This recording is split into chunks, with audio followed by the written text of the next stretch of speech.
Hi అండి. అందరికీ నమస్కారం. Welcome to my channel. ఈ వీడియోలో ప్రభుత్వ ఉద్యోగులకు మరియు పెన్షనర్‌లకి గుడ్ న్యూస్ అండి. డీఏపీఆర్సీ ప్రకటనపై క్యాబినెట్ సబ్ కమిటీ మీటింగ్.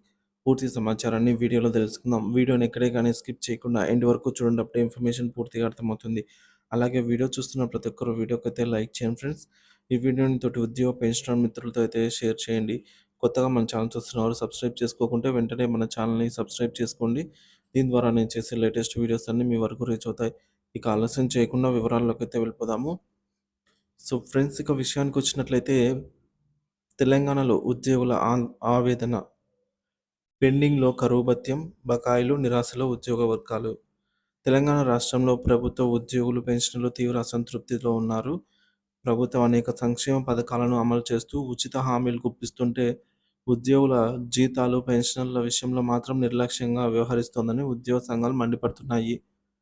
ఎన్నికల ముందు ఇచ్చిన హామీలను విస్మరించి ఆర్థిక ఇబ్బందుల పేరుతో ప్రభుత్వ కాలయాపన చేస్తుందని ఉద్యోగులు ఆవేదన వ్యక్తం చేస్తున్నారు. గత ప్రభుత్వం ఆర్థిక వ్యవస్థను నాశనం చేసిందని ప్రస్తుత ప్రభుత్వం విమర్శిస్తోంది. ఒకరిపై ఒకరు నిందలు వేసుకుంటూ ప్రభుత్వాలు తప్పించుకుంటున్నాయి ఇక్కడ. ఈ క్రమంలో ఉద్యోగులు, పెన్షనర్లు, ఉపాధ్యాయులు ఆర్థికంగా నష్టపోతున్నారు. జీతాలు పెంచకపోవడంతో తీవ్ర అసంతృప్తితో కొట్టుమిట్టాడుతున్నారు.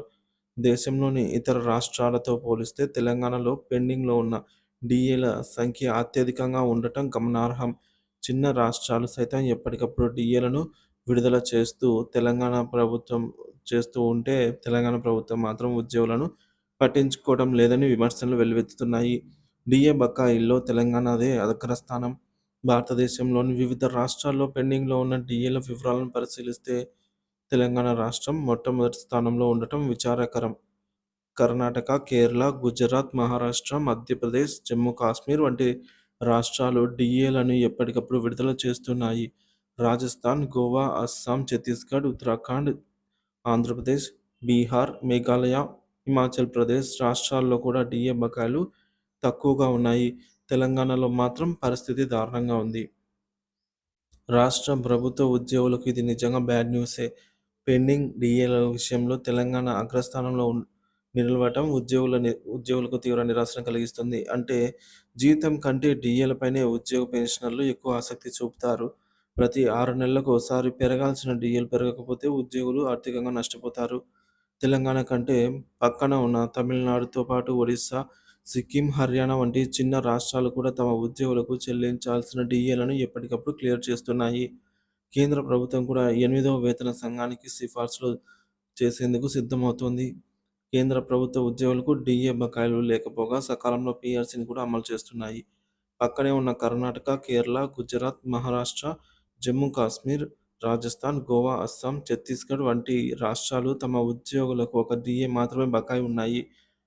అప్పుల్లో కూరుకుపోయిన ఆంధ్రప్రదేశ్ కూడా 2 డీఏలను మాత్రమే పెండింగ్‌లో ఉంచింది. ఎన్డీఏ పాలిత బీహార్‌లో కూడా ఉద్యోగులకు 2 డీఏలు మాత్రమే బకాయిలున్నాయి. ఈశాన్య రాష్ట్రమైన మేఘాలయ ప్రభుత్వం తమ ఉద్యోగులకు 3 డీఏలు బాకీ ఉండగా వాటిని త్వరలోనే క్లియర్ చేసేందుకు చర్యలు తీసుకుంటోంది. అప్పుల కుప్పగా మారిన హిమాచల్ ప్రదేశ్‌లో ఒక ఒక్క డీఏ ఒక్క డీఏ మాత్రమే అక్కడ కూడా పెండింగ్‌లో ఉంది. కానీ రాష్ట్రం పరిస్థితికి వచ్చినట్లయితే భిన్నంగా ఉంది. తెలంగాణలో దేశంలోని 28 రాష్ట్రాలు, 3 కేంద్ర పాలిత ప్రాంతాలైన ఢిల్లీ, జమ్మూ కాశ్మీర్, పాండిచ్చేరి వీటితో పోలిస్తే 4 డీఏలు మాత్రం పెండింగ్‌లో ఉన్నాయి. సో, మరో డీఏ కూడా పెండింగ్‌లోకి వచ్చే అవకాశం ఉంది. ఇక కేబినెట్ సబ్ కమిటీ నివేదిక ఎప్పుడో? ఉద్యోగుల సమస్యల పరిష్కారానికి కేబినెట్ సబ్ కమిటీని ఏర్పాటు చేస్తామని ప్రభుత్వం ప్రకటించింది. అయితే 2 నెలలు గడిచినా ఇంతవరకు ఎలాంటి పురోగతి లేదు. ఉద్యోగ సంఘాలు కేబినెట్ సబ్ కమిటీ వేయగానే ప్రభుత్వానికి శుభాకాంక్షలు తెలిపాయి. కానీ నెలలు గడుస్తున్నా సమస్యలు పరిష్కారం కావటం లేదు. నవంబర్, డిసెంబర్ నెలల్లో సమావేశాలు నిర్వహిస్తామని చెప్పిన ప్రభుత్వం జనవరి చివరి వరకు ఎలాంటి చర్యలు తీసుకోలేదు. ఫిబ్రవరి సమీపిస్తుండడంతో బడ్జెట్ సమావేశాలు కూడా మొదలు కానున్నాయి. ఇప్పటివరకు కేబినెట్ సబ్ కమిటీ ఉద్యోగ సంఘాలతో చర్చలు జరపకపోవడం పట్ల ఉద్యోగులు అసంతృప్తి వ్యక్తం చేస్తున్నారు. గతంలో రేవంత్ రెడ్డి ముఖ్యమంత్రిగా, బట్టి విక్రమార్క డిప్యూటీ సీఎంగా ఉన్న సమయంలో ఉద్యోగ సంఘాలతో సమావేశాన్ని నిర్వహించి ఉన్నారు. ఉద్యోగులు ఎదుర్కొంటున్న సమస్యలను సీఎం దృష్టికి తీసుకొచ్చారు. 51 డిమాండ్లను పరిష్కరించాలని రేవంత్ రెడ్డికి విజ్ఞప్తి చేశారు. ముఖ్యంగా పెండింగ్‌లో ఉన్న డీఏలను ప్రకటించడం, జీవో నంబర్ 317 పీఆర్సీ నివేదిక తెప్పించుకొని ఫిట్‌మెంట్ ప్రకటించడం, సీపీఎస్ రద్దు చేయడం, ఓపీఎస్ పునరుద్ధరించడం, అన్ని పెండింగ్ బిల్లులను విడుదల చేయడం, ఈహెచ్ఎస్‌ను పటిష్టంగా అమలు చేయడం వంటి సమస్యలను వివరించారు. ఆర్థికపరమైన సమస్యల పరిష్కారం కోసం మంత్రివర్గ ఉపసంఘాన్ని నియమిస్తున్నట్టు రేవంత్ రెడ్డి అప్పుడే ప్రకటించారు. ఉత్తర్వులు కూడా జారీ అయ్యాయి. ఉద్యోగుల సమస్యలను పరిశీలించి, ఉద్యోగ సంఘాలతో సమావేశాలు నిర్వహించి నివేదికను ప్రభుత్వానికి సమర్పించాలని మంత్రివర్గ ఉపసంఘాన్ని ఆదేశించారు. సంబంధిత శాఖల ప్రత్యేక ప్రధాన కార్యదర్శులు, ముఖ్య కార్యదర్శులు మంత్రివర్గ ఉపసంఘ సమావేశాలకు హాజరు కావాలని కూడా ఆదేశించారు. కానీ 2, 3 నెలలు గడిచినా ఇప్పటివరకు ఉద్యోగ సంఘాలతో చర్చలు జరగలేదు. వారి సమస్యలను అడిగి తెలుసుకునే అవకాశం కూడా ఇంతవరకు కలగలేదు. ఉద్యోగులు ఆవేదన వ్యక్తం చేస్తున్నారు. ఈ మేరకు జేఏసీ చైర్మన్ మారం జగదీశ్వర్, సెక్రటరీ జనరల్ ఏలూరి శ్రీనివాసరావు అనేకసార్లు ప్రభుత్వంపై ఒత్తిడి తెస్తున్నారు. అయినా ఉద్యోగులకు సంబంధించి ఎలాంటి కీలక అప్డేట్ లేదు. ఉద్యోగ సంఘాలతో మీటింగ్‌లకు కూడా ఏర్పాటు జరగటం లేదు. డీఏ, పీఆర్సీలకు కనీసం 6 నెలలకు ఓసారి పెరిగిన ధరలకు అనుగుణంగా ప్రభుత్వం ఇవ్వాల్సిన బాధ్యత ఉంది. 5 ఏళ్లకోసారి పీఆర్సీ కూడా ఇవ్వాల్సిన బాధ్యత ప్రభుత్వంపై ఉంది. డీఏ, పీఆర్సీలకు కూడా సబ్ కమిటీ వేయాల్సిన అవసరం ఉందా అని ఉద్యోగులు ప్రశ్నిస్తున్నారు. సులభమైన సమస్యల పరిష్కారానికి సైతం కేబినెట్ సబ్ కమిటీ ఏర్పాటు చేయాల్సిన అవసరం ఏముందని నిలదీస్తున్నారు. పీఆర్సీ, పదోన్నతులు, బదిలీలపై నిర్ణయం తీసుకోవడంలో కూడా ఆలస్యం జరుగుతోందని ఉద్యోగులు వాపోతున్నారు. కాబట్టి వెంటనే ఉద్యోగ సంఘాలతో సమావేశమై వారి సమస్యలన్నిటినీ పరిష్కరించాలి. బడ్జెట్‌లో పెండింగ్ బిల్లుల మొత్తాన్ని విడుదల చేయాలి. ఆర్థికపరమైన సమస్యలను పరిశీలించి పెండింగ్‌లో ఉన్న డీఏలను విడుదల చేయాలని ఉద్యోగులు కోరుతున్నారు. ఉద్యోగులకు 5 డీఏలు ఇస్తాము, పీఆర్సీ ఇస్తాము, ఎన్నికల హామీలో వెంటనే డీఏలు ఇస్తామని చెప్పి ఇప్పుడు ఒక్క డీఏను ప్రకటించి చేతులు దులుపుకోవటం పట్ల ఉద్యోగులు తీవ్ర అసంతృప్తితో ఉన్నారు.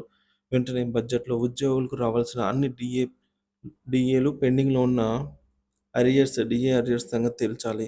సీఎం కూడా కీలక నిర్ణయం తీసుకోవాలి. బడ్జెట్‌లో నిధులు కేటాయించాలని ఉద్యోగ పెన్షనర్, ఉపాధ్యాయులు, వేతనజీవులందరూ కూడా కోరుకుంటున్నారు.